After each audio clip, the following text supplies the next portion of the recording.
தொடர்ந்து கன்னட டைரக்டர் உபேந்திரா அவர்களோட படங்களை பற்றி அடுத்தடுத்த வீடியோவில் பேசுகிறதா சொல்லியிருந்தேன். அந்த வகையில் இந்த வீடியோவில் அவரோட ரொம்ப ரொம்ப முக்கியமான திரைப்படமான ஓம், இந்த படம் வந்து கர்நாடகாவில் ஒரு பெரிய கல் ஸ்டேட்டஸ் அடைஞ்ச ஒரு திரைப்படம். ஏறத்தாழ 500 தடவைக்கு மேலே இந்த படத்தை ரீரிலீஸ் பண்ணியிருக்கிறாங்க. இந்த படத்தில் அப்படி என்ன சிறப்பம்சங்கள்லாம் இருக்குது அப்படிங்கிறது இந்த படம் பார்த்தவங்களுக்கு புரியும். பட் இந்த படம் உருவான விஷயம் இருக்குதுல்ல, ஆக்சுவலாக வந்து உபேந்திராவுக்கு கர்நாடகாவில் இருக்கிற மாஃபியா கும்பலை பற்றி படம் பண்ணணுன்னு ஆசை. ஸோ அதுக்காக ஒரு விஷயத்தை வந்து பில்ட் பண்ண ஆரம்பிக்கிறாரு. ப்ளஸ் அவருக்கு ஒரு அனானிமஸ் லெட்ரு ஒன்று வருது ஃப்ரெண்டுக்கிட்ட இருந்து. ஸோ அந்த லெட்டரையும் வச்சு ஒரு கதை ஒன்று ஆரம்பிக்கிறாரு. ஸோ ஒரு கதை ஒன்று எழுதிட்டு இருப்போ ஒரு விஷயம் தெரியுது. என்னதுன்னா, அவர் எழுதிட்டு இருக்கிற கதை ஏற்கனவே 1989 ராம்கோபால் வர்மாவோட டைரக்ஷனில் வெளியான சிவா படத்தோட கதைக்கு கொஞ்சம் சிமிலராக இருக்குங்கிறது தெரிய வருது. அதுக்கு கொஞ்சம் டிசப்பாயிண்ட் ஆகிறாரு.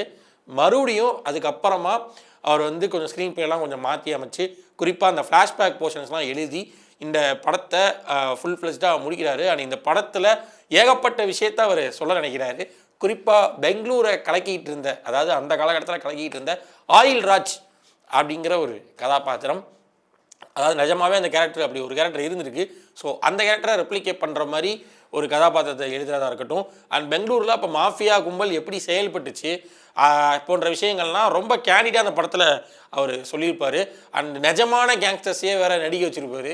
இந்த படத்தில் நிறையா ரியல் கேங்ஸ்டர்ஸ்லாம் நடிக்க வச்சதுனால உபேந்திரா மேலே பல கேஸ்லாம் வேறு அப்போது இருந்தது இந்த படத்துக்கு. அண்ட் இந்த படத்தோட டோனு ஏற்கனவே நான் ஒரு வீடியோவில் மென்ஷன் பண்ணியிருப்பேன்னு நினைக்கிறேன்.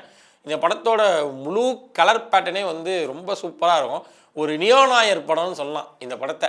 ஒரு ப்ராப்பரான ஒரு நியோநாயர் படம். ஃபுல் அண்ட் ஃபுல் ஒரு எல்லோ ஷேடில் இருக்கும் படம் முழுக்க. அண்ட் அப்போது பெங்களூர் எப்படி இருந்தது அதெல்லாம் வந்து அவர் ரொம்ப பிரமாதமாக காட்டியிருப்பார். அண்ட் இந்த படத்தில் அந்த எல்லோ டோனுக்கு பின்னாடியும் ஒரு காரணம் இருக்குது. ஏன்னா இந்த படத்தில் அதீத வயலன்ஸ் இருக்கும். லைக் இந்த படத்தில் ஒரு கோரி காட்சியை காட்டுறாங்கன்னா அது அப்படியே கோரி காட்சியாகவே இருக்கும். லைக் ஒரு புல்லட் வந்து ஒருத்தரை சுட்டு அவர் செத்து போகிறாருன்னா அந்த புல்லட் அவர் உடம்புல எப்படி பாஞ்சிருக்கும். அண்டு இது எல்லாத்தையுமே வந்து அவர் ரொம்ப ரியலிஸ்டிக்காக காட்டியிருப்பார் உபேந்திரா. அதனால தானே அவர் பேர் ரியல் ஸ்டார்.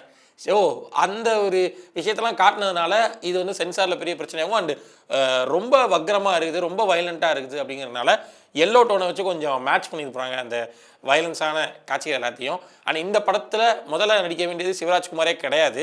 அவர் வேற ஒரு ஹீரோ வச்சு பண்ணலான்னு தான் நினச்சிருக்கிறாரு உபேந்திரா. அதுக்கப்புறமா தான் சிவராஜ்குமார் வந்து உள்ள காஸ்ட் ஆகிறாரு. அண்டு சிவராஜ்குமார் அது வரைக்கும் வெறும் ரொமான்டிக் படங்கள் மட்டுமே நடிச்சுக்கிட்டு இருந்த ஒரு ஆள். ஒரு 8 வருஷமாக அவர் அப்படி தான் நடிச்சிக்கிட்டு இருக்கிறாரு. அவருக்கு ஒரு ப்ராப்பரான ஒரு ஆக்ஷன் சப்ஜெக்ட் ப்ளஸ் உள்ள பெர்ஃபார்ம் பண்ணுறதுக்கான எல்லா ஸ்பேஸும் இருக்கக்கூடிய ஒரு சப்ஜெக்டை கொடுக்குறாரு உபேந்திரா. அண்ட் அந்த நாள் வரைக்கும், அதாவது இந்த படம் ரிலீஸ் ஆகிறதுக்கு முன்னாடி இந்த படம் ப்ரொடக்ஷனில் பல்வேறு கதைகள் உள்ளே இருக்குது. அண்டு இந்த படத்தோட டைட்டிலே வந்து முதல்ல சத்யான்னு தான் வைக்கணும்னு நினச்சிருக்காங்க. ஏன்னா அந்த படத்தோட ஹீரோ கேரக்டர் பேர் சத்யா.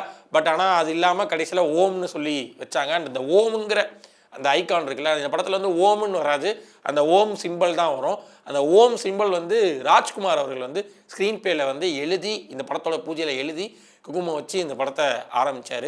ஸோ அதுக்கப்புறமா இந்த படம் ரெடியாகிற வரைக்கும் உபேந்திரானா யார், சிவராஜ்குமார்னா யார், கன்னட சினிமா வந்து எப்படி இருந்தது, அந்த போன்ற விஷயங்கள் இந்தியாவுக்கே தெரியாமல் இருந்தது. பட் ஒன்ஸ் இந்த படம் ரிலீஸ் ஆனதுக்கப்புறமா ஏறத்தாழ நார்த் இந்தியா தெலுங்கு இங்கே எல்லா இடத்துலையும் ஓம் பற்றின பேச்சு தான். ஏன்னா அப்படி ஒரு விஷயத்தை பண்ணிச்சு இந்த படம். இந்த படத்தோட ஸ்க்ரீன் பிளேவாக இருக்கட்டும், இந்த படத்தோட ஜானரை இந்த படம் ஜஸ்டிஃபை பண்ண விதமாக இருக்கட்டும், அண்ட் சிவராஜ்குமாரோட ஆக்டிங்காக இருக்கட்டும், அண்ட் இந்த படத்துக்கு ஆடியன்ஸ் கொடுத்த ரெஸ்பான்ஸு அது இப்போ வரைக்கும் அன்பிலீவபுளாக இருக்குது. ஒரு படம் 500 தடவை ரிலீஸ் ஆகி 500 தடவை ரிலீஸ் ஆகிறப்பையும் ஹவுஸ்ஃபுல்லாக ஓடுதுன்னா அந்த படத்தை எப்படி கொண்டாடிட்டு இருப்பாங்க அந்த ஊர்லங்கிறத நீங்கள் இமேஜின் பண்ணி பார்த்துக்கோங்க. அண்ட் இந்த படத்தை மறுபடியும் தெலுங்குலேயும் அவர் ரீமேக் பண்ணுறாரு, ஓம்காரா அப்படின்னு சொல்லி. அண்ட் அதே மாதிரி இந்த படத்தை நிறையா அன்அஃபிஷியல் ரீமேக்கும் இந்த படத்துக்கு நடந்தது. ஹிந்தியில் கூட இந்த படத்தை அன்அஃபிஷியலாக ரீமேக் பண்ணாங்க. ஆனால் ஹிந்தியில் வந்து அது செல்ஃப் எடுக்கலை.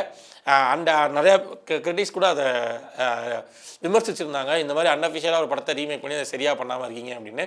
இப்போ வரைக்கும் ஒரு கல் ஸ்டேட்டஸ் கொண்ட ஒரு திரைப்படமாக ஓம் திரைப்படம் வருது. கண்டிப்பாக இந்த படத்தை ட்ரை பண்ணி பாருங்கள். இந்தியன் கேங்ஸ்டர் சினிமாஸில் ரொம்ப ரொம்ப ரொம்ப முக்கியமான ஒரு திரைப்படம்.